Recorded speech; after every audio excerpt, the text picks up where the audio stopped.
Mic check. You are listening to a few bro dudes. We the best. That will make you laugh, cry, or both. The Vanilla Gorilla and Dropkick Mike try to be funny, but let's be honest. They need to try harder. Yeah. This is Double Barrel Doo-Doo Shooting. Welcome to Double Barrel Doo-Doo, shooting the shit. It is the Vanilla Gorilla here with my boy Glenn Roby. Risen the Reaper. Okay. We got a big guest coming or here with us and came all the way from Columbus to hang out with us before he goes to Looney's Comedy Club tonight for 2 shows only, and he's going to head to Denver tomorrow. So that's a big deal. Ian Harris. What's up? How's it? Thanks for having me. Yeah, absolutely. So tell me a little bit about yourself in general, where you came from, and like what are your standout performances? Where have you been? Right. I came from a mother's vagina originally. That was a long time ago. No, so I'm originally from Santa Cruz, California, which is Northern California. It's like a hippie commune gone astray. And yeah, man, I've been working in I've been a comic for 26 years and been started. I know we have the MMA thing in common and and I've been doing, the MMA basically training something since I was 6 years old. Mm-hmm. And, yeah, it's funny because when I was a kid, the 2 things I always wanted to do is, when I was like 6 years old, I wanted to be a boxer. And then by the time I was in high school, I wanted to be a comedian. And like the only 2 things I ever wanted to do was fight and be a comedian. And now I make my living doing those 2 things, which is pretty cool. And now I'm down in LA. I live in LA for the last 18 years. And, yeah, I just split my time between coaching fighters and going on the road and doing comedy, science-based comedy shows. Nice. Well, before the comedy stuff, did you have actual fights? Were they Emmy or the pro? Not MMA. So I boxed as an amateur as a kid, and I have Muay Thai fights, like amateur Muay Thai fights, and I've done a million jiu-jitsu tournaments and wrestling matches and all that sort of stuff. But when I was so I'm 47. So think about 12 years ago, I was already 35 years old with a neck problem. And that's when they had just started doing weight classes. Like, if you think about it, like before that, at one point they had 3 weight classes. They had 170, 199, and then heavyweight.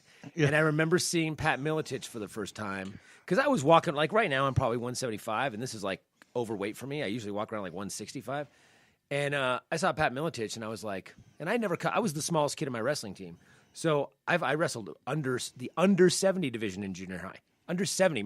My daughter was 70 pounds when she was in 3rd grade. I was 70 pounds when I was in 8th grade. So I was this tiny, so I never had to cut weight. So I didn't really know much about cutting weight back in the early 2000s. And then I see Pat Miletich, and I'm like, that guy's 170 pounds? Yeah, and he's a monster. And I'm like, hell no, I'm not fighting that guy. So I was like, well, I'm not doing this. And then by the time weight classes came around and everything else, I'm like, it's going to be a year for me to actually get into fight shape. And, and then I injured my neck really bad, herniated disc, some C4-5 and C5-6. And, yeah, by the time I got to where I was even remotely healthy, I was like late 30s. And, where MMA was. And I'm like, it's so funny, even to this day, like all my fighters are like, because I spar with them most of the time, and I'm slowing down a little bit now, but I would say up until a year or 2 ago, I could still pretty much hang with most guys in the gym. And maybe for a round or 2, I'm not hanging with UFC guys for 3-4 rounds, but I can hang pretty well. I can still hang with, and they're always like, let's just get one fight. Just get you an amateur fight. Let's get you a pro fight. Like I'm like, dude, I'm almost 50. I'm not fighting. Like, you know what I mean? But yeah, I'm one of those guys I never actually got to. I did one in-house smoker, like a no holds barred kind of smoker thingy way back in the day. Mm-hmm. That was not really anything because back then nobody knew anything. So it's like if you knew anything on the ground, you could just pretty much submit anybody. Yeah. So it's like you're fighting some guy that's like a Marine or something who thinks he's a badass and he knows nothing, and you know what I mean, like that kind of stuff back then. It was like. and nothing against Marines, but you know what I mean? Like if you know jiu-jitsu and a little bit of wrestling against these guys who took 3 months during basic and they think that they're, you know, and they're like, yeah, I'm a Marine. And you go, okay. I'm a fighter. You take them down and you triangle choke them and they're like, oh, well, I guess I didn't know about that. I didn't know you could do that. Yeah, exactly. So you know, I didn't actually I never actually fought. And it's so funny. I still think about it sometimes. My wife's like, no, you're not doing it. Oh, we all have that. Yeah. It's inbred in us. You know what I'm Yeah. saying? And see, like the same thing, like, I mean, he's a lot younger than I am. I'm 37. So back in the day when it wasn't sanctioned, we were fighting in bars. We were fighting, like they would have the ring set up in the middle of the bar. Mm-hmm. And hundreds of fights. And it was so much fun, but none of it mattered. Right. None of it mattered. But it was the same thing. There was no weight classes at all. It was just Right. like, that guy, let's go have fun. Yeah. And most of the time, those guys were drunk or something else, and it wasn't pretty. No, and it's funny because I got into it because, you know, I was on the road for, I don't know, doing comedy for like 10 years, and I moved to LA in 2000. I signed with like a big management company, and I was like going to be on this TV show that ended up not panning out, and you know, I'm like, oh, I got to move to LA, and then I get down there, and the manager's like, you're on the road 40 weeks out of the year, you need to be in LA, knock that down, get a day job. So I actually got a day job working at an editorial place, learning how to edit, and I was working the vault and just basic stuff in order to pay the bills. And they were lenient; they would let me go a week and I do 1 week a month instead of 3 weeks a month doing comedy or whatever. Mm-hmm. Still doing comedy, but took a day job so I could be in LA. And after like a couple years of doing that, I was like, man, I'm out of shape. I moved to LA and I hadn't done jiu-jitsu or anything, and so I went and I started at a jiu-jitsu school. And I found that I wasn't going. I get off work and I'm like, oh, I don't want to go. And then when I did comedy, I'd just go in the daytime. And if I traveled, I mean, I know all these people like Greg Jackson, and I mean, just all these people I would go to a city, and I'd in the 90s, I'd get to the city and I'd look jiu-jitsu, kickboxing, find a school, call them up and go, hey, I'll give you free tickets to my shows this week if you let me train at your gym. Sure. So I would, you know, I'm in Colorado Springs 3 times a year. I'm in Albuquerque 3 times a year. I'm in Portland 3 times a year. So I know all these gyms, and they would let me train for free, and I'd give them free tickets. So I knew all these people, and I got to train when I was on the road. As soon as I got to a day job, I'm getting home, and I'm like, I'm tired. I'm going home. Yeah. So I started coaching in order to force myself to be there. So I'm like, if I 2 nights a week teaching like whatever I called it, which is why I called it Fight Science, and I'm like, because I didn't have a name for it at the time. And I'm like, I'm going to make up this, you know, I'm just going to teach striking and grappling, and I'm going to call it Fight Science. And I'm going to pick 2 nights a week, and I rented a karate studio. I rented this guy's space, and I started teaching this so it forced me to get in and do it. That was the whole thing. And within like 6 months, we had guys going, hey, I want to try this fighting stuff. And same thing, California was not sanctioned at the time. So we had to go to Tijuana, and we would fight in nightclubs in Tijuana. And, oh, wow. And some cool nightclubs, but it's funny. So the show was called Total Combat, and it was put on by Eric Del Fierro, who fight fans know as the coach of Alliance in San Diego. So Eric started out as a promoter. I mean, he was always coaching people down there, but he was a promoter. He and his then wife Diana had this show, Total Combat, and their partner, ring announcer, was Manny Hurricane Hernandez, who is the coach of Liz Carmouche and Alima Lay McFarlane. Team Awesome, Team Hurricane Awesome, or whatever the heck he calls himself, Manny. So those guys are partners, and they had the show in Mexico, and we would go down there. And I remember we had 2 heavyweights. One of them is my partner now, Julian, my partner in my gym, and this other one, George, was the first guy to fight under our banner. And then there was this kid, Chad George, who went on to be in the WEC, and there's a documentary about him. Now he was the first. He just won last year the first EBI combat jiu-jitsu, and he competes in EBI all the time now. But Chad had wrestled, and he had been training with us for like 2 months. And Eric called me up, and he goes, hey, do you have a 145er?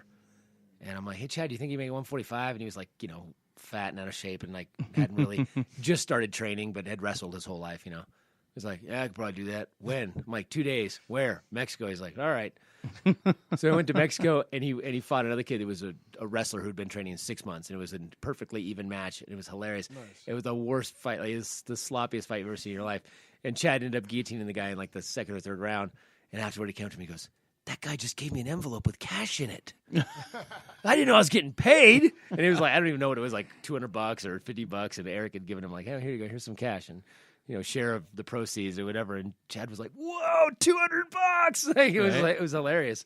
Yeah. And that was his first pro fight. And he went on to fight in the WC. And yeah, it was crazy. Yeah, the name sounds familiar. I think I've seen him in EBI, though, not WEC. But they also did a documentary on him called Occupation Fighter. It was on Netflix for a while. I've probably seen that. Yeah, it's pretty good. And he came out here actually. His the fight that they follow him on the camp, he actually lost to Antonio Benuelos in Broomfield, and we a lot of the documentaries shot at Thomas Denny's school up in Denver because that's where we were. We came out for 2 weeks. Wild man. Yeah, so we were at Wildman's for 2 weeks, staying at his house and training out here, getting used to the altitude for that fight. So a lot of the documentary takes place at Wildman's gym. So what kind of coach are you? I mean, like when I say that, Shitty one. well, Okay. well, everybody's got their own style, right? Yeah. I mean, when you go into coach, do you use a lot of your comedy to be a part of that?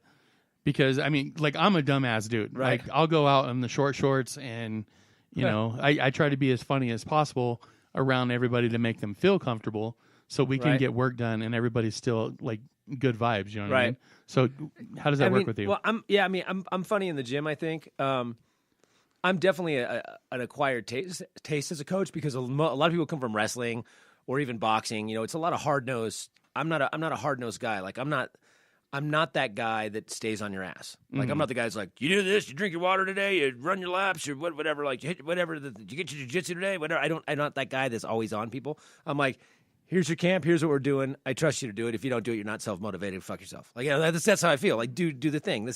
We'll set it out. It'll be really mapped out. Perfect camp. Here's how we're gonna do. And I'll stay on you a bit, but I'm not like I'm like more cerebral when I coach. So people who like that, people who are self-motivated, and people who are thinkers, and people who like really love the whole game of MMA and love the mental game of MMA, gel well with me. And those kind of people that'll stay with me forever. And I have other people come in and they're like, man, you don't do it like this. My wrestling coach, yells at me and screams at me and does this. And I'm like, that's not what I do, But yeah, I mean, I try to be funny. We have like code words, and some of them are pretty funny. It's funny because years ago, the first time, so I've known Greg Jackson before either one of us were really in MMA. I mean, he had his gym. It used to be called Gaido Jitsu, Jackson's Gaido Jitsu, in the 90s. And when I'd go out there, that was the only place that did anything remotely similar to grappling. So I started doing jiu-jitsu in 96. So 96 to 99, I was really into jiu-jitsu, like trying to learn as much of it as I could. So when I go on the road, the only place in Albuquerque where I was there 2 weeks a year was Greg's, and it taught any grappling. So I would trade out. His whole team would come out to a show at some point, and he had a couple guys starting to fight. Like Thomas Schulte was one of them at the time, Keith Jardine, eventually Diego. And then he blew up when Diego won the Ultimate Fighter. All of a sudden, Greg is like blew up he was always an amazing coach, but nobody knew. But he would be in obscurity if Diego Sanchez hadn't won the Ultimate Fighter. There was some definite recognition. Yeah, exactly. All of a sudden, they're like, oh, this guy's great. But yeah, so then the first time I ended up coaching against Greg. Oh, wow. Was kind of funny, and he was like, I don't remember what it was, but he goes, he's like, hey, do you think one time today you could just whatever instructions you're shouting out to your fighter, could you do it as Homer Simpson? And how did that work out? So in the middle of the fight, I think it might have been Chad that was fighting, and I said, okay, at some point you're going to hear Homer Simpson tell you to do something, just go with it or whatever. And he was like, what? And I think I don't remember exactly what it was, but I said whatever it was, like circle to your left, whatever. And I could see Greg look over. He's like, thank you. And it was kind of funny, like to have, because I've had like fun times with other coaches, and I've also had like, I'm the guy that I talk. I know you're not supposed to, and I think there's actually a rule against it, but I talk shit to not in a bad way, but I like to get in the other fighter's head. So like if multiple times I've seen a guy break, and I'll go, he's breaking, and then he'll look at me, the opponent will look at me, and I'll go, yeah, you're breaking, huh? You're about to go. And I've had him go, shut up, whatever. And like one time one of my guys, Terrion, was fighting Luke Sanders for the LFA title. Terrion Ware, yeah. And I go, I forgot what it was, but I said something like, I'm like, you got him, that rocked him. And Crouch goes, no, it didn't. And I go, yes, it did. And you can hear us on the broadcast. Like, I'm arguing with John Crouch about whether that didn't do anything. I'm like, yeah, it did. And he's like, whatever. And it's like, and then they were up in the corner. He was talking shit to Terrion, and Terrion was looking down at him going, hey, shut up, man. They were like arguing. I was like, and we're cool. But it was just kind of a funny thing where it was like, I'm like, I don't know that the coaches are supposed to be talking to each other about what's happening from across the cage. It was pretty funny, but yeah. So. I don't know. I think that would be hilarious I mean, if it was you or somebody else, it doesn't matter. But if you're a cornerman, to completely do an impersonation of someone else, right? Like if you can, like do the whole Rocky thing, or I mean whatever, right? You know, just play it out the entire fight and don't break. Yeah, I'm pretty sure that would piss someone off. Someone like to the point where they would break. Well, and confuse them. They wouldn't even think it's the coach because, you know, most people recognize the other coach's voice. Right. You've seen them at local shows or, you know, everyone knows Greg Jackson's voice. Right. But, you know, you start saying it in Homer Simpson, they're like, some fool in the crowd is trying to joke. So they might not even catch on to it. But, like, a lot of times when I fought, I always tried to listen to, like, the other fighter's coach. Like, okay, he thinks I'm going to do that. All right, I'm going to set him up. I'm going to let him go for the arm. I'm going to slip out, get on top, whatever. Right. So, yeah, it's definitely a mental game all the way around. You know, I mean, the coaches can play a mental game there. Yeah, I mean, it's funny. One of those moments was same coach, by the way, same coach, same fighter. When Terrion fought Sean O'Malley, and in the second round he hurt Sean really bad, and Sean's eyes got wide. That was and a good his fight. blood was coming out of his nose, and I don't think he'd ever been hit like that before. And I went, he's done. And O'Malley looked at me like, I am? And I'm like, yep, you're done. And then Terrence unfortunately burned himself out trying to finish him. And, you know, O'Malley that second round was running, doing everything he can to not get finished, and then came back strong in the third round. I gave it to him, but Terrion burned himself out trying to finish him, but which he never does. He's usually the calmest guy on the planet, but he was like, all right, I'm going to show this guy and burn himself out. But that was one of those moments where I thought, oh, it's over. Because when he hit him in his face, just blood coming out of his nose. And I'm like, and I could see Sean was like, oh, shit, this is a fight. And I was like, oh, good, he's done. And he looked at me like, I am? It was hilarious. But I was like, but he wasn't, man. That kid came back. He's a lot, I give it up because he's a lot tougher than I thought he was going to be. That kid's pretty tough. yeah, he's fun to watch, too. Yeah. Yeah, he's a really cool kid. Afterward, he's really nice. Like, you know, and Terrence's little son was all week long was mean mugging him in the end. And he was like, after the fight, he's like, man, your kid was mean mugging me all week long. He's like, I felt bad. He goes, this little kid kept looking at me. What do you say? Yeah, nothing, just you know. And yeah, and he was like, so he was actually a really cool kid after the fight. But that's funny. Yeah, it was pretty funny. Yeah, so what we do, Mike and I, obviously Glenn's here. So we're the official commentators for Greg Jackson's Renegade fight cards, and so we do a lot for them. And I don't know, it's just like you seem like the perfect commentator. Like you have a lot of information, and that's what makes a good commentator. You can't have like a Goldberg that's just going to be, you know, always energetic and not have shit to say, right? You know, but if you had to commentate one single fight, and let's just say Khabib and McGregor. Right. Let's just throw it out there. And if you had a voice to use, Christopher Walken, I mean, I don't give a damn. Right. You tell me, what would be your version of this for this last fight? You know, that's a tough one. Yeah, because I think Walken would be funny because Walken would have no idea what's going on, right? And he'd be like, "Hey, what's he doing?" And guy's like laying on him or something. Why doesn't he punch? This guy's crazy. What he's doing with the fights.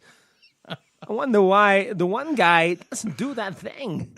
You know what I mean? Like, I don't know. We said it earlier. I think the funniest, because he's so energetic, I think Gilbert Gottfried would be hilarious. The only problem is he doesn't open his eyes, so he has no idea. But that would be, because you would never, ever not hear Gilbert Gottfried yelling. Why doesn't he kick him in the balls? I would bite him in the dick if I was in there. Like, all right. Oh my God. So, what is your favorite? Like out of all your impersonations, what would be your favorite one? God, that's a tough one. They go back and forth because I like doing weird, obscure ones that people don't know. Like walking, I was actually the first guy to do walking on stage. I did it like 92, like well before even Jay Moore did it on SNL. But then that one got to where everyone does walking. And I'm like, oh, it used to be the thing that I did. And people were like, wow, that's crazy. You do this weird, obscure Christopher Walken guy, from Pulp Fiction or whatever. And then it was like, oh, everyone does that, So that used to be my favorite. And then I'm like, I don't know. I like John Malkovich because there's not a lot of people who do John Malkovich, but he's a hard one. Yeah, because, John Malkovich just kind of talks a little strange sometimes. And he's kind of fun to do because it feels like I'm not sure if he's super masculine or super gay. You know what I mean? Like the way he talks, it's like, it's just weird. Like he's either like so full of himself that look at me and I'm just going to fucking kill you. Or it's like, hi, would you like to buy these chaps? You know what I mean? It's like, you just don't know with Malkovich. And then the other one I've been doing a lot that it's funny because if I do it in like a black room, I get like a standing ovation. I literally got a standing ovation in Chicago. And then last night in Columbus, it killed because the crowd was probably like 40% black. But I do it in white rooms, and they have no clue who I'm talking about, and that's Terrence Howard. You guys know Terrence Howard? God, of course. Yeah. Right. So, but I do Terrence Howard from Hustle and Flow. Yeah. Right. Yeah. So hey, skinny man, hey, tell me this shit just fell out your pocket, man. Hey, bitch, right? And the white people look at me like, who is that? What is he doing? And it's hilarious. What's he talking about? Yeah, when I do it, but like I said, when I do it in a black crowd, they love it because they love Terrence Howard. So that's one of my favorite ones to do. But again, it's hit or miss because, man, you never know. You never know what crowd's going to not know who the hell you're talking about. Yeah, that's a great one to do, though. But it's always funny because even when they don't know what the hell you're doing, right, they're still laughing. Yeah. And it's either like that fake I'm going to laugh anyway type shit, right, or they actually know. I mean, right. And most of them, I guarantee it, most of the white people have never seen Hustle and Flow. Right. But if you say Empire, right, yeah, they might know. Or something like that, they're going to be like, oh, I watch that every week. Yeah. Oh, my God. Crash. The movie Crash. He was the one that taught me about racism. That racist piece of shit. I know him. Yeah, so I mean, it's I think Gilbert always gets the biggest, like, that gets one of the bigger responses. And I do Dave Chappelle. And I used to do Dave Chappelle. I used to open for Dave Chappelle, not like all the time, but I opened for him many, many times. God, I wonder if you even remember this because this is like 2002, 2001. I opened for Chappelle many times, and sometimes I'd introduce him as him. Nice. I'd be like, man, everybody got to welcome to the stage Dave Chappelle. And he get up on stage, he goes, man, I don't even sound like that, do I? Yeah, I do. It's like, I guess I do sound like, but it was, I'd bring him down, give it up for Dave Chappelle. And so I was like, man, you got to stop doing that. It was, so that's one of the more fun ones when you actually work with somebody that you can, that you do an impression. Do you fuck around with a Tyson impression? I know everybody does Tyson, but I don't do it on stage. But I mean, yeah, at some point. That's one of my favorites. The just to share my Diet Pepsi, like when he had that commercial. Like I don't think anybody didn't say that. Yeah, it's ludicrous. Yeah, well, what was it? 2 weeks ago, we had Patrick Garrity on, and that dude. I mean, he killed it. He killed it with that impression, and it came out of nowhere. Yeah. Like I didn't realize how good he actually was with it. With the Tyson? Yeah. And he just kept going and kept going and kept going. And so he was awesome with it. But so when you're on stage, one thing that I noticed is that you kind of like put your game suit on, like your Superman suit. Is that like a every gig thing that you're doing? You mean like wearing like a suit? Yeah. No, I mean, those are just here's the funny thing, I've only worn a suit on stage twice. Oh, really? Life. But they're for 2 TV specials. Okay. So I wanted to dress. Well, I've worn it a couple of the times, getting used to it. But I wear like shorts and a t-shirt usually. But I thought about it. But it's about like, hey, maybe I should wear it because it does feel kind of cool when you're dressed nice, and it gives you that air. But I did it for the TV specials because I'm like, I want to look cool and I want to just wear a t-shirt, or whatever. But now people expect that sometimes, and I'm like, that means I got a cart of suit all over the place, Right. You know, everywhere I go. Yeah. And it's like, or two, you know, if I'm doing a couple nights, it's like, so I just go, nah, it's too much. And also, you know, sometimes what happens if you get all dressed up in a suit and there's an audience of 30 people and you're like, oh, I'm all dressed up and I feel like an asshole. But Well, I was just watching your videos and stuff, and like it just reminded me, like football players, you know, you're going out to game day, and the day before you're wearing your suit, and you're, you know, presenting yourself in a different way. And I don't think there's any other comics that actually do that. Like, there's not a lot. Ryan Stout wears a suit all the time now, and there's a couple guys, but yeah, there's not many that do it anymore. So I mean, you got guys that don't wear shirts at all, and Bert or pants, for that matter. But I mean, but he could pull it off because he's funny as shit, and no one gives a damn. I mean, and he doesn't care clearly. But anyway, I just thought I'd ask about that. So, how do you deal with hecklers? You know, it's funny, man, because I don't get a lot of hecklers. When I do, it's almost not like, it's weird because I talk about, you know, what they'd say third rail topics. I talk politics and religion a lot in my act. So people either come to see me and they want to hear that and they're all on board and it's like preaching to the choir, or they don't know what they're in for, and that's the stuff that offends people a lot. Right. So it's not usually like, hey, what about this? And it's like, hey, shut up, dude. You know, like it's not like it's usually like, I'm going to kill you. You know what I mean? It's like, so it's usually like not a situation where I can be like, I don't come down to where you work. It's normally like, I got to be like, fuck, you know, like get in their face. Cause like, it's weird. Like I either get no hecklers or I get these like people who are super offended by what I'm doing. And they're like freaking out and walking out or, you know, it's never just like a normal heckle where it's like somebody says something, oh, you suck or whatever. You know what I mean? I almost never get that. But you know, I think you got to take each situation.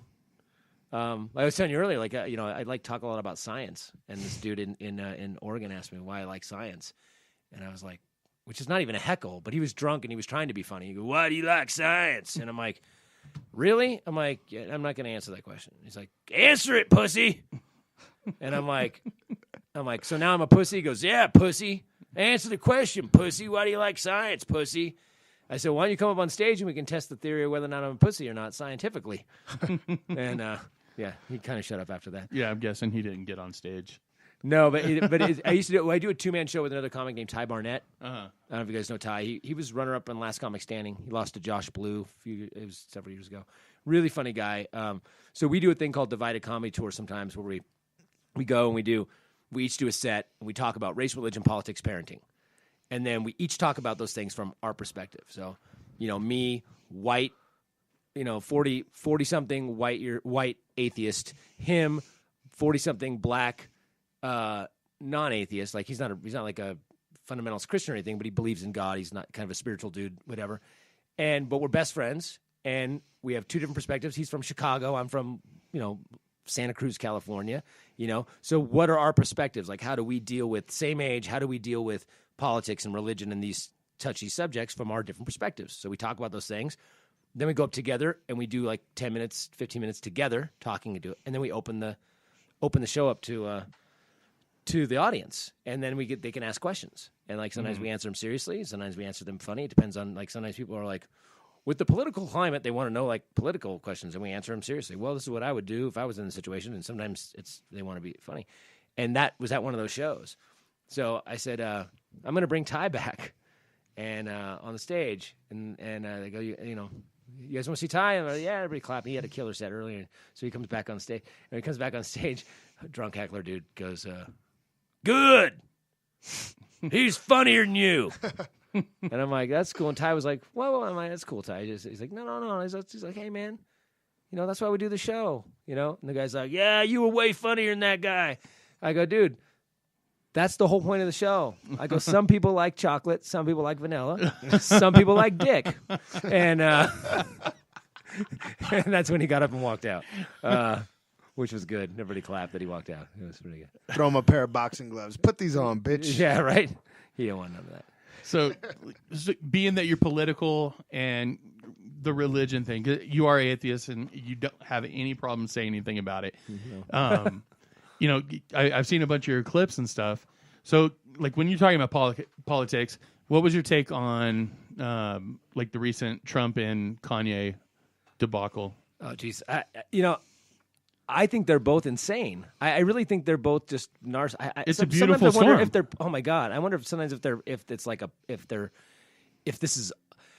Sometimes I think this is all like a big reality show, and they're going to be like, "Oh no, we were just messing with you guys." This is none of us really believe. But then I look at like Kanye. I think Kanye has mental. I really think he's got some sort of actual undiagnosed or maybe diagnosed mental problems. I mean, aside from being, whatever you think about Trump, and I think him being a Trump supporter is a mental problem. But that aside, he's nuts. Like that guy's just crazy. Like I mean, I used to kind of like Kanye, okay, but I'm like he's great. But then 50 Cent, you see, 50 Cent came out and said that they offered him $500,000 to do the same thing before, and he turned him down. Yeah, 50 Cent said that Trump offered him $500,000 to come out and endorse him, and he said, "No, you need to pay me a lot more than that." And so I don't know. It's weird, man. It almost feels like they're trolling us for some sort of reality show sometimes. I'm just like, they can't really have said that out loud. And you do a good Trump impersonation. So I mean, I let's just say, if Kanye is in front of you and he's like rambling, because first of all, Trump didn't say shit. No, I mean he just kept his mouth shut, and probably the smartest thing he could have ever done. Yep. Yes, and, the only time he's ever done that, really. Right? Yeah, I mean you cannot beat Kanye in a stupid contest, right. But what would be your take on that? I mean, where would you be at? Well, God, I'm trying to even think what Kanye even said during all that. I don't think anybody really knows. He's like, I don't know, but I think Kanye's going to deal with all of our foreign policy right now, okay? Because this guy knows how to talk, okay? This guy can handle Putin bigly, okay? I don't know. If you really want someone to piss on you in a Russian hotel room, Kanye's the guy to be with. I don't know. So back in the day, like if you look up Wikipedia on you, some of their bio crap on there says, like when you first started out, you were more brash. You were like a little more aggressive with your comedy. And then you had your daughter, and then everything kind of changed. So what do they mean? I didn't see your stuff before, what was it, 2005? Yeah, it's 2005, 2006. I never saw your stuff before then. So what are they saying brash for? Well, I mean, actually, it's kind of the opposite. So you go through these phases as a comic, So all the way from I started comedy in 92, so all the way to 2000, I was on the road. I just did regular shows. I didn't do anything. I mean, I've always had my political beliefs. I've always had my religious take on things, and I've never shied away from doing stuff. But it wasn't my act. I didn't go up and just I'm going to talk. I knew that some things were kind of edgy, and clubs didn't like it. So I didn't try to appease them, but I also just didn't purposely go after that stuff. But I would still I'd do a joke about some. Like a guy praying in tongues, or I did different stuff like that, and it was just regular. It would work it could work at any club. It was just funny. Even religious people were like, "Oh yeah, that guy Jerry Falwell is nuts," or whatever the deal is. And it was just normal comedy. Then when I moved to LA in 2000, I started going up and doing my normal comedy, and I kept seeing my jokes ending up on sitcoms, and ending up on other people's acts. And here I'm like, wait a second, Comedy Central didn't put me on. But they just put this guy on who I know stole my joke. And my joke is now on Premium Blend or whatever it is with this other comic who stole it from me. So I'm like, I'm not going to do material. I'm not going to do my good material that I do at comedy clubs in LA anymore. Mm-hmm. And, and so from 2000 to 2003, 2004, I just started going up on stage in LA and talking about how shitty the industry was. And talking about whatever happened that week, and it was I got a lot of heat from it. People liked it. All the comics would be like, "Oh, this guy's nuts. He'll go up and make fun of this show that we're on. Let's put him on stage and see what he'll say." And it was people started introducing me "Oh, this guy's like Lenny Bruce. This guy's like Bill Hicks, and who are guys that I idolize. So I was like, "Oh, all right. Well, if they're going to call me that, I'm going to really do that." So then I just got worse and worse. I started reading emails from people at Comedy Central, and then breaking them down on stage. I used to do this thing that I'd read emails that I got from somebody in the industry, and I'd do industry to English translations.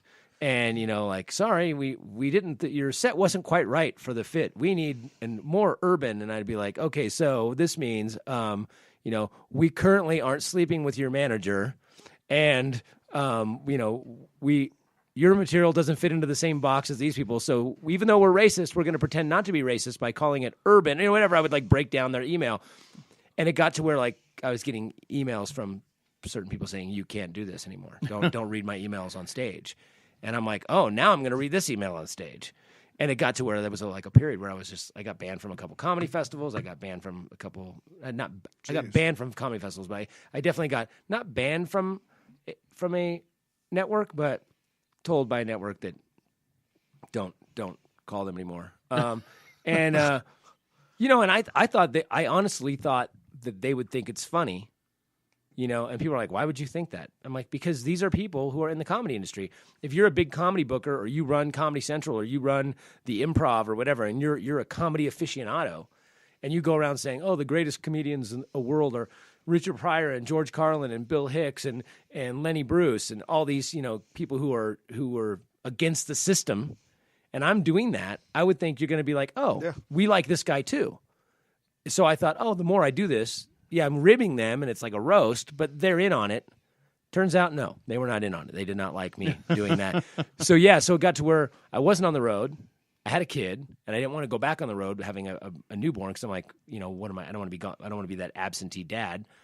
And the only thing I was doing in LA was pissing everybody off. So I just said, yeah. So I just took like 4 or 5 years off. Mm-hmm. I definitely think that my stuff now is far more edgy and cutting.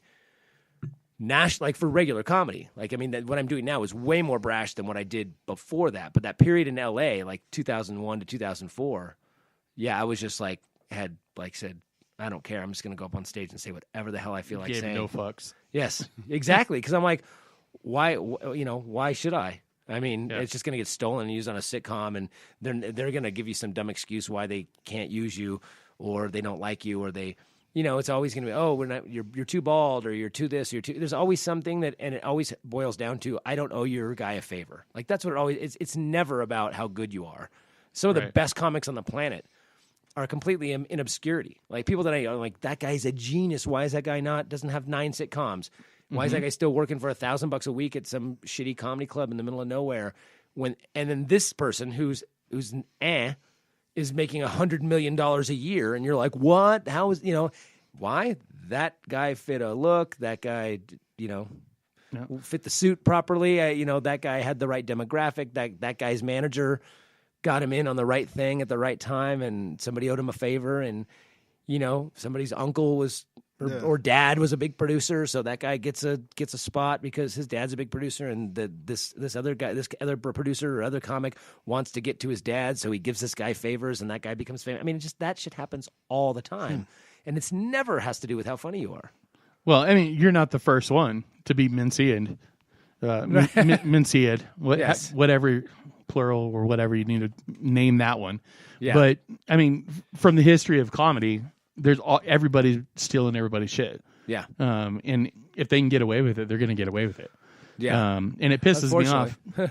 Carlos Mencia, when all that shit went down, I had a buddy of mine that was doing just open mic shit around town, and he was doing the same stuff. He was Mencian. Right. And I'm like, what are you doing, dude? Like, he's doing the girl voice and the all that same shit. And I'm like, do you think nobody understands what you're doing? Right.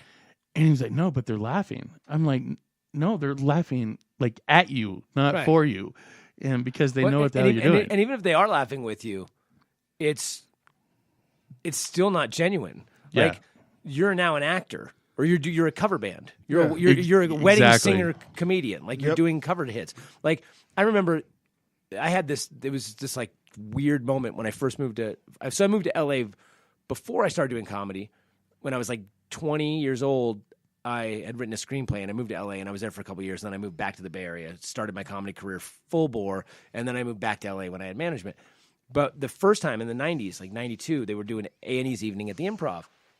And they were taping it, and I'm like, oh, I'm going to go check out this, comedy, because that's what I wanted to do. So I went in, and Steve Harvey was on there. And Steve Harvey had always tried to look and sound like Richard Pryor. He had the Richard Pryor mustache. He had the little Richard Pryor, flat top kind of thing. And he had the red suit like Richard Pryor always wore, like he had the red suit in the Live on Sunset Strip and whatever. And I walk in and he looks like Richard, and, and he kind of talked like Richard, and I was like, oh, this guy's doing a Richard Pryor thing. You know what I mean? And but then he started doing Richard Pryor's jokes, like word for word.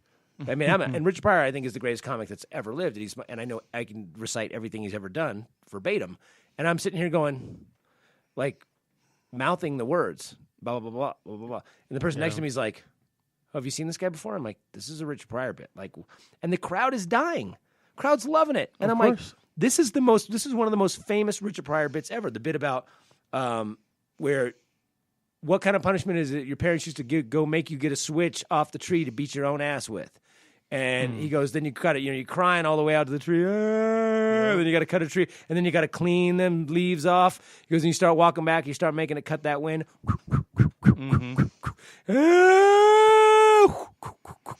And then then his grandma came, boy, don't you run from me as long as you black, whatever. And the more you talk, if you ask a question, then that gets you more licks. I'll never do it again. I know you ain't gonna do it again because you shouldn't have done it in the first place when I told you not to, whatever. And it's like, and he's doing that word for word. And I'm like, oh, this guy's gonna get mobbed. No. Guy got 900 TV shows and they loved it. And I'm like, what did that right then? That should have clued me in. I hadn't even started comedy yet. I'm like, the audience and the people here, they don't seem to care that he's stealing the most famous comedian of all time, one of his best bits, looking like him, dressing like him, and not going up there saying, here's my Richard Pryor impression, saying, this is my stuff. I'm like, man, it was infuriating. I was like, I was at like 20, just turned 21, and I'm like, am I the only one who sees this? Am I crazy, taking crazy pills? So with all that stuff that's happened, that and Amy Schumer and all that stuff, like the one thing I've always wanted to ask is, are there performance rights? Like what happens when you can prove that someone stole your joke? Is there any kind of performance rights? Do you get a kickback? Is there lawsuits being filed behind scenes that fans don't see? There should be, but I think there's a couple problems. Is that one, I think if you wrote down your stuff and protected it with like the BMI, ASCAP, like or the what's the where you protect a book, like the publishing company, with the copyright office. Then maybe you could go, here's my written words. But what happens if they just? I think the problem is that people don't understand how comedy works, especially lay people. Like, so if you took that in front of a judge would be like, oh well, it's a common experience that people have had to get beaten with a switch. Well, sure, it's a common experience. But look at the setup of the joke. Yeah, but he changed some of the words. It's not exactly verbatim. It's a little bit different. It's pretty much the same. Yeah, but that's his experience. And if he has that experience, then that's okay. And it's like, and he's not recording it. He's just doing it. So if I went up and sang a song on stage, I would know. If I went up and sang Stairway to Heaven, I wouldn't know a residual. But if I recorded it and sold it, I would owe the residual to the publishing rights for whoever owns the intellectual property. Just karaoke. Right. Yeah. So I guess they see it like that, where it's like, and so I'm like, well, what if he records it and does it on a comedy special? Then does he get sued, or does he have to pay publishing rights, like a song? Like if you do a cover song, you use the master rights and the publishing rights, and you have to pay whoever owns the intellectual property a small percentage to be able to record their song. That's how it should be.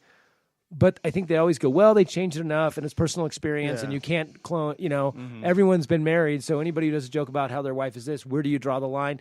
And we as comedians know. We can look at it and go, that is a fucking rip. Well, that is a common experience and we've all done it. Like, I have jokes that I'm like, I completely wrote, did, and then 2 years later, see somebody else do the exact same joke, and I'm like, word for word almost, and I go, I've never seen that guy. That guy's never seen me. I haven't recorded it. So did we just think of the exact same joke? Or did maybe he see it? Or did maybe I see it and forget that I see it? And, sometimes that happens. Sometimes you just have common thought and you go, and sometimes it's just hard to prove. Like, I have a couple jokes that I've heard on Sirius XM from young comics that are stuff that I have recorded. And I'm like, it's close enough to where I'm like, man, they had to have stolen this from me. But it's not anybody that I know that I've ever worked with. So I'm like, how do I prove that they stole it from me? say, well, they must have find out their downloads that they downloaded or that they heard me on Sirius XM and they wrote down my joke. Like, I don't know. Yeah. I don't know that. And there's no way for me to prove that. So, Well, there's some jokes. Go ahead. There's some jokes like the Trump wall, the Bush building a wall. Like that joke has been done by 10 different comedians, and that is a common joke. And you can usually tell when they're biting that joke off of another comic. But like, Bush wanted to build a wall, Trump wanted to build a wall. There's a million different ways you can take that, and you can spin that into a joke. It's hilarious. I mean, I could hear different takes on it all day long. But I know when someone's, just me as a fan, I know when someone's stealing that joke per se. Right. And then there's a guy, I don't know his name, but he stole Sebastian's joke. So Sebastian Maniscalco had a joke about Ross, and he says it looks like a bomb went off in downtown Beirut. And it's hilarious the way Sebastian says it. Then this other guy just swaps out Ross with TJ Maxx, and he swaps out like Beirut with like Iraq or Afghanistan or something. And it's like word for word, he's talking about the racks. He's talking about what a mess it is. Like you could tell that dude stole Sebastian's joke. As a fan, he stole Sebastian's joke and just switched 2 or 3 words here and there. Well, here's the problem though too, is that, and this used to happen with, I mean, I don't have any firsthand knowledge, but it's pretty common knowledge that Robin Williams was a big joke thief. Yeah. Now, a lot of people say that Robin Williams he wasn't trying to be a joke thief, that he just has this weird manic brain and he hears things, and then because he does so much improv stuff, he's up on stage saying something the next night and he sees you're wearing a shirt, and he remembers a guy who has a joke about a shirt like that, and he doesn't even remember it, but he just remembers the line. He goes, oh, da, da, da, da, da, and he does it. And the guy's in the back room going, I did that joke last night. Mm-hmm. And Robin just would say it, and it was like, oh, shit, I just did this guy's joke. Like he would blurt it out before his brain said, not your joke. So he actually, there was all kinds of rumors of him getting his management company paying people residuals. Oh, wow. Yeah, like the people would get a check. Oh, here's a check for $100. Well, that's the way it should be. You should at least get something but for the it. downside of that, though, is that even though you're getting paid, that's cool. But if I'm me and I don't get paid, or even if I do get paid, and somebody sees me do that joke after Robin Williams just did it on The Tonight Show, who stole the joke? Yeah. It's always going to be me. Mm-hmm. Who's going to believe that Robin Williams stole my joke? So I don't know the Sebastian Maniscalco joke, and I'm not saying he stole it, but what if that guy had been doing that joke and Sebastian stole it? Well, we're not ever going to know that because that guy's less famous than Sebastian. I mean, if that guy is less famous, you're always going to go, oh, that guy must have stolen it from that guy stole it from Sebastian Maniscalco. Yeah. When in reality, and I'm not saying anything about Sebastian Maniscalco, but he could be a guy, he could be a Mencia that all of his jokes are stolen from people that opened for him, and he took all the best jokes, and now he's famous, and all these other guys are like, oh, that's my joke, man. And now if you see that guy do it, you're always gonna be like, oh, you're stealing from Sebastian Maniscalco. You know what I mean? Like, or whatever it is. So it's a hard thing to tell because like you have to have it put on tape or written down or protected, and then you have to prove that person saw you do it. So it's it sucks because it's a really hard thing to, and a lot of people don't. You know how many times I've heard, I go, don't you hear that that's so and so doing that so and so's joke, and someone will go, yeah, but he did it good. It was still funny. Yeah, but I'm like, well, I don't care. Like that doesn't work that way. I can't just like take Moby Dick and rip out the cover page and put in a new one called The Big Ass Whale by Ian Harris and go, here's my new book. It doesn't work that way. That's called plagiarism, you know? Yep. Yeah, I went to a show.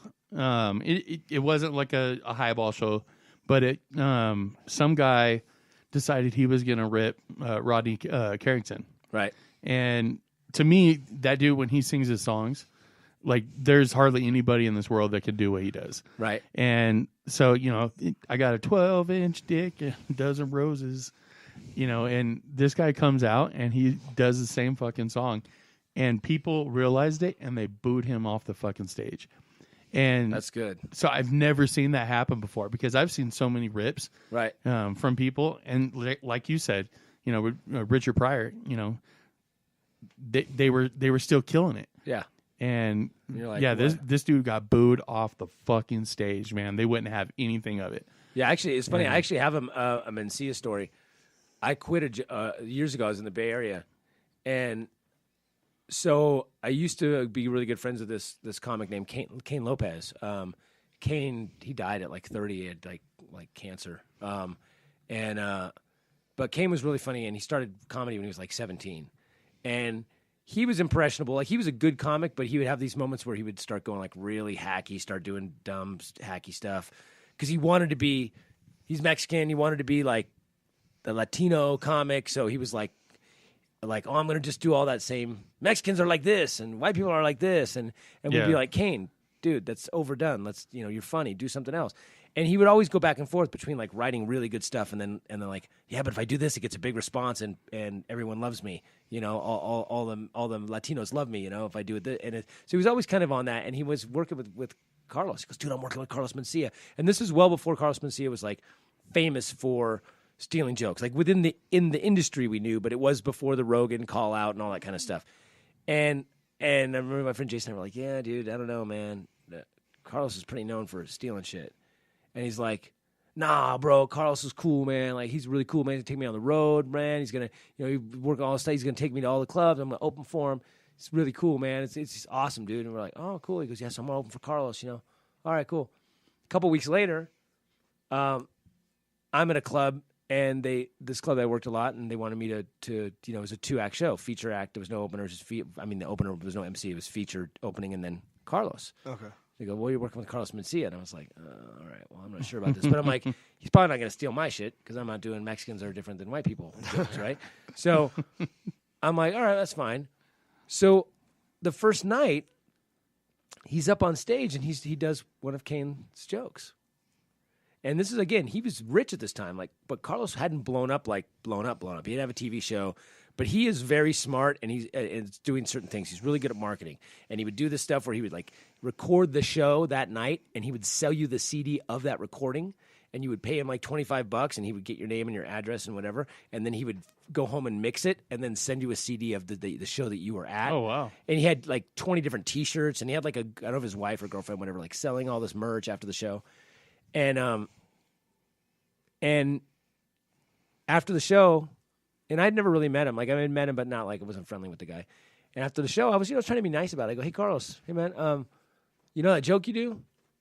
And he goes, yeah. I go, that's Kane Lopez's joke. He goes, who? I go, Kane Lopez. He goes, like, who's that? Or so? I'm like, Kane Lopez? You just worked with him like 2 weeks ago. He opened for you in Sacramento. You don't remember Kane Lopez? He goes, yeah. So what? I go, no, I'm just saying that joke you did was Kane Lopez's joke. And that's not cool. I mean, the guy's only been doing comedy like a year or two, and he looks up to you, and he idolizes you, and probably not cool to steal a young guy's joke who's, trying to look up to you and trying to make his own thing. Like, started, yeah. And he looks at me and he goes, I'm a millionaire. That was his response. And I almost fucking punched him. You should have. And I just went and I quit. I went to the club owner. I go, don't get somebody else tomorrow. I'm not going to be here. And I left. And yeah, and I was just like, his response was like, so what? I'll do what the fuck I want. I make money, and this is what I do. And look at all these people here that are buying all my shit, and people fucking love me. So go fuck yourself. That was like his response. Like, Kane Lopez can eat a dick because I just got big laughs with that joke. I made it my own, and I make a lot of money. Yeah. I mean, that's what I took out of that. I'm a millionaire. I mean, maybe he was trying. Maybe he was just saying, "Shut the fuck up. Who are you?" I don't know what he was saying, but his response to, I was like, "Hey, man, just don't steal a young guy's joke who idolizes you. I'm a millionaire, bro." Yeah. Okay. All right. Good on you. There's not much to say about that. I mean, that's kind of like it. If you and I were, and I was stealing your signature wrestling move, right, or some shit. You know what I mean? Right. I'm a 300-pound guy. You said you were 175, and you come up and say, "Dude, that's my move." Right. I'm like, "No, it's my move." I'm about I'm about to do it on you. Yeah. So I don't know, man. Dude, I really appreciate you coming in. Yeah, it's actually been a lot of fun. Guys, don't forget to come out tonight to Looney's Comedy Club. Ian Harris. Yeah, going to be 7 here. and 9:30 if you guys are out. So, mind if I do a shameless plug? Do whatever you want to do. If anyone wants, I have a TV special right now called Extraordinary, Ian Harris Extraordinary, that was, long story, shot for Netflix, and then Netflix backed out after it was made Assholes. So it's on Amazon. Nice. So it's on Amazon and iTunes and places where you can VOD it or whatever.